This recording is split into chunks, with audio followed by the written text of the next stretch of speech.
ନମସ୍କାର, ଜୟ ଜଗନ୍ନାଥ। ପୁରୀ ରଥଯାତ୍ରା ପାଇଁ 15ଟି ପବିତ୍ର ଟିପ୍ସ। ପ୍ରଥମେ ଆପଣ ଯେତେବେଳେ ପୁରୀ ଯିବେ ସେଠି ଆପଣ କ'ଣ କରିବା ଉଚିତ, ତା ସହିତ ରଥଯାତ୍ରା ଦିନ ଘରେ ଦେବୀ ସମସ୍ତଙ୍କର ପୂଜା କରିବାର ବିଧି। ରଥଯାତ୍ରା ଦିନ ସକାଳୁ ଶୀଘ୍ର ଉଠି ସ୍ନାନ କରନ୍ତୁ। ତାପରେ ପୂଜା ଘରକୁ ପୂର୍ବରୁ ଭଲସେ ପରିଷ୍କାର ସଫାସଫି କରନ୍ତୁ। ଶରୀର ମନ ପବିତ୍ରତା ସହିତ ପୂଜା କରାଗଲେ ପୂଜା ଅଧିକ ଫଳପ୍ରଦ ହୋଇଥାଏ। ଭକ୍ତି ଭାବରେ ଜଗନ୍ନାଥଙ୍କୁ ସ୍ମରଣ କରି ପୂଜା ଆରମ୍ଭ କରନ୍ତୁ। ପୂଜା ଆରମ୍ଭରେ ଘିଅ କିମ୍ବା ତେଲର ଦୀପ ଜାଳନ୍ତୁ। ଧୂପ ଦିଅନ୍ତୁ। ଦୀପ ଜ୍ଞାନ ଶୁଭତାର ପ୍ରତୀକ ହୋଇଥାଏ। ଧୂପ ପରିବେଶକୁ ପବିତ୍ର କରିଥାଏ। ସମସ୍ତ ଠାକୁରଙ୍କ ସମ୍ମୁଖରେ ଦୀପ ଦେଖାଇ ଜୟ ଜଗନ୍ନାଥ ନାମ ଉଚ୍ଚାରଣ କରନ୍ତୁ। ସମସ୍ତ ଦେବାଦେବୀଙ୍କୁ ସୁଗନ୍ଧିତ ଫୁଲ, ଚନ୍ଦନ, ଯେଉଁଠି ପ୍ରଯୁଜ୍ୟ ତୁଳସୀ ପତ୍ର ଅର୍ପଣ କରନ୍ତୁ। ଭକ୍ତିର ସହିତ କରାଯାଇଥିବା ଏହି ଅର୍ପଣ ଈଶ୍ୱରଙ୍କ ପ୍ରତି ସମ୍ମାନ, ପ୍ରେମର ପ୍ରତୀକ ହୋଇଥାଏ। ସତ୍ୟ ଭକ୍ତି ହିଁ ପୂଜାର ମୂଳ ଆଧାର ହୋଇଥାଏ। ତେଣୁ ମନରେ ଭଗବାନଙ୍କୁ ପ୍ରାର୍ଥନା କରନ୍ତୁ ଦିନଟି ଆପଣଙ୍କ ସବୁବେଳେ ଭଲରେ ବୋଲି କଟୁ। ଫଳ, କ୍ଷୀରି, ପୋଡ଼ପିଠା, ମିଠା କିମ୍ବା ଘରେ ପ୍ରସ୍ତୁତ ସ୍ୱାଦିକ ଭୋଜନ ଭୋଗ ଭାବେ ନିବେଦନ କରନ୍ତୁ। ପ୍ରଥମେ ଭଗବାନଙ୍କୁ ଅର୍ପଣ କରି ପରେ ପ୍ରସାଦ ଭାବେ ଆପଣ ତାହାକୁ ଗ୍ରହଣ କରନ୍ତୁ। ଶୁଦ୍ଧ ମନ, ଶୁଦ୍ଧ ଭୋଗର ବିଶେଷ ମହତ୍ଵ ରହିଥାଏ। ଜୟ ଜଗନ୍ନାଥ। ଓମ୍ ନମୋ ଭଗବତେ ବାସୁଦେବାୟ କିମ୍ବା ହରେ କୃଷ୍ଣ ହରେ ରାମ ମନ୍ତ୍ର ଭକ୍ତିର ସହିତ ଜପ ଆପଣ କରନ୍ତୁ। ପରିବାରର ସୁଖ, ଶାନ୍ତି, ସ୍ୱାସ୍ଥ୍ୟ ଓ ସମୃଦ୍ଧି ପାଇଁ ପ୍ରାର୍ଥନା କରନ୍ତୁ। ରଥଯାତ୍ରା ଦିନ ନାମ ସ୍ମରଣ ବିଶେଷ ପୁଣ୍ୟଦାୟକ ହୋଇଥାଏ। ତେଣୁ ଏହି ଦିନ ନାମ ଉଚ୍ଚାରଣ କରନ୍ତୁ। ଭଗବାନଙ୍କ ନାମ ଉଚ୍ଚାରଣ କଲେ ଏହି ଦିନ ପୁଣ୍ୟ ଲାଭ ଅଧିକ ମିଳିଥାଏ। ତାପରେ ଜଗନ୍ନାଥ, ବଳଭଦ୍ର, ସୁଭଦ୍ରା ଓ ଘରର ସମସ୍ତ ଠାକୁରଙ୍କୁ ଆଳତୀ କରନ୍ତୁ। ଆଳତୀ ଯେତେବେଳେ କରିବେ ଘଣ୍ଟି ବଜାଇ ଭକ୍ତିମୟ ପରିବେଶରେ ଆଳତୀ କରନ୍ତୁ। ଘରେ ସକାରାତ୍ମକ ଶକ୍ତି ବୃଦ୍ଧି ପାଇଥାଏ ଏବଂ ଏହା କରିବା ଦ୍ୱାରା ପରିବାରରେ ସମସ୍ତେ ମିଶି ଆଳତୀ କଲେ, ଅଂଶଗ୍ରହଣ କଲେ ସବୁଠୁ ଭଲ ଶୁଭ ହୋଇଥାଏ। ରଥଯାତ୍ରା ଦିନ ନିଜ ସାମର୍ଥ୍ୟ ଅନୁଯାୟୀ ଆପଣ ଗରିବ ଲୋକଙ୍କୁ ଖାଦ୍ୟ, ବସ୍ତ୍ର କିମ୍ବା ଆବଶ୍ୟକ ସାମଗ୍ରୀ ଦାନ କରନ୍ତୁ। ସେବା ଓ ଦୟା ଭାବ ଭଗବାନଙ୍କର ପ୍ରିୟ ହୋଇଥାଏ।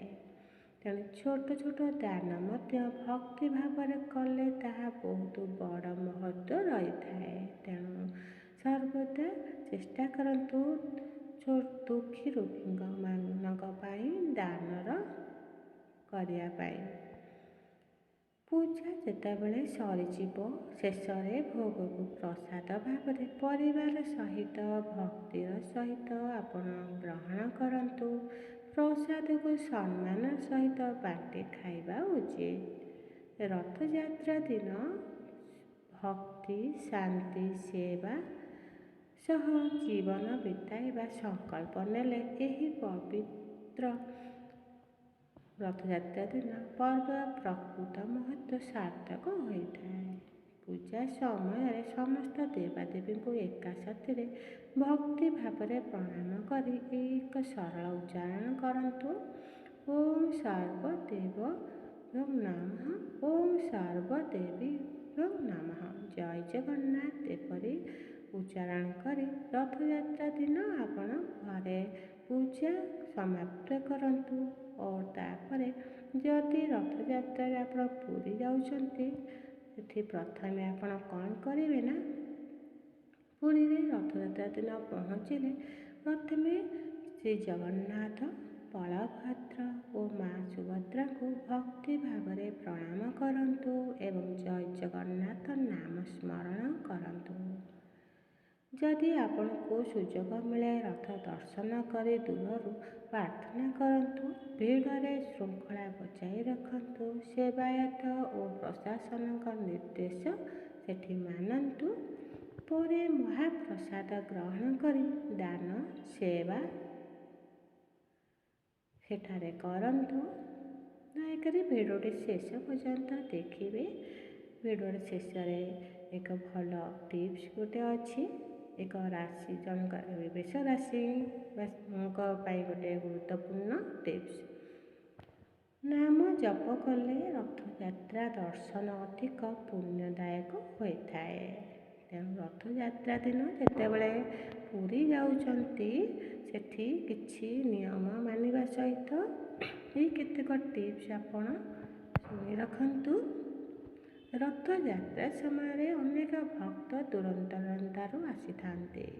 ସମ୍ଭବ ହେଲେ ଶୁଦ୍ଧ ପାନୀୟ ଜଳ, ସରବତ କିମ୍ବା ORS ବଣ୍ଟନ କରନ୍ତୁ। ତୃଷାର୍ତ୍ତ ଭକ୍ତଙ୍କୁ ଯଦି ଆପଣ ଜଳ ପିଆଇବେ ଏହା ମହାନ ସେବା ହୋଇଥାଏ। ସବୁଠାରୁ ବଡ଼ ସେବା ହେଉଛି ଜଳଦାନ। ଏହି ସେବା ମାନବର ପ୍ରତୀକ ଭକ୍ତିର ପ୍ରକୃତ ରୂପ ହୋଇଥାଏ। ନିଷ୍ଠାର ସହିତ କରାଯାଇଥିବା ଛୋଟ ଛୋଟ ସେବା ମଧ୍ୟ ମହାପ୍ରଭୁଙ୍କର କୃପା ଲାଭର ଏକ ମାଧ୍ୟମ ହୋଇଥାଏ।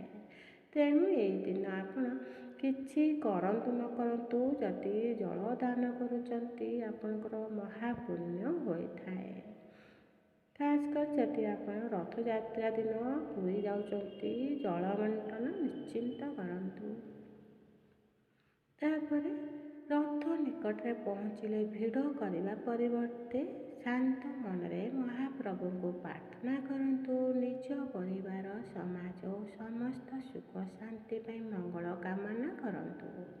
ରଥଯାତ୍ରା କେବଳ ଦର୍ଶନର ପର୍ବ ନୁହେଁ, ଏହା ଭକ୍ତି, ବିନୟ ଓ ସମର୍ପଣର ମହାପର୍ବ। ତେଣୁ ଭକ୍ତି ଭାବରେ କରାଯାଇଥିବା ପ୍ରାର୍ଥନା ମନକୁ ଶାନ୍ତି ଓ ଆତ୍ମବିଶ୍ୱାସ ଦେଇଥାଏ। ଚାଲନ୍ତୁ ଜାଣିବା ଆଜିର ମେଷ ରାଶିମାନଙ୍କ ପାଇଁ କିଛି ଟିପ୍ସ। ଆଜି ଏହି ଦିନଟି ମିଶ୍ର ଫଳଦାୟକ ରହିବ। ନୂଆ କାମ ଆରମ୍ଭ କରିବାର ସୁଯୋଗ ମିଳିବ। କୌଣସି ବଡ଼ ନିଷ୍ପତ୍ତି ନେବା ପୂର୍ବରୁ ଭଲ ଭାବେ ଭାବନ୍ତୁ। କାର୍ଯ୍ୟକ୍ଷେତ୍ରରେ ପରିଶ୍ରମ ଫଳ ମିଳିବ। ପରିବାର ଶାନ୍ତି ବଜାୟ ରହିବ। କ୍ରୋଧକୁ ନିୟନ୍ତ୍ରଣ କରନ୍ତୁ। ଅନାବଶ୍ୟକ ଖର୍ଚ୍ଚରୁ ସାବଧାନ ରୁହନ୍ତୁ। ତା ସହିତ ଆଜିର ଶୁଭ ରଙ୍ଗ ହେଲା ଲାଲ, ଶୁଭ ସଂଖ୍ୟା 9। ଉପାୟ ହେଲା ସୂର୍ଯ୍ୟଦେବଙ୍କୁ ଜଳ ଅର୍ପଣ କରନ୍ତୁ। ଓମ୍ ନମ ଶିବାୟ କିମ୍ବା ଓମ୍ ସୂର୍ଯ୍ୟାୟ ନମ ଜପ କରନ୍ତୁ। ଏହାର ଉପକାରିତା, ତେଣୁ ଆପଣ ସାବଧାନ ହେବା ସହିତ ସଜାଗ ରୁହନ୍ତୁ। ନମସ୍କାର, ଜୟ ଜଗନ୍ନାଥ।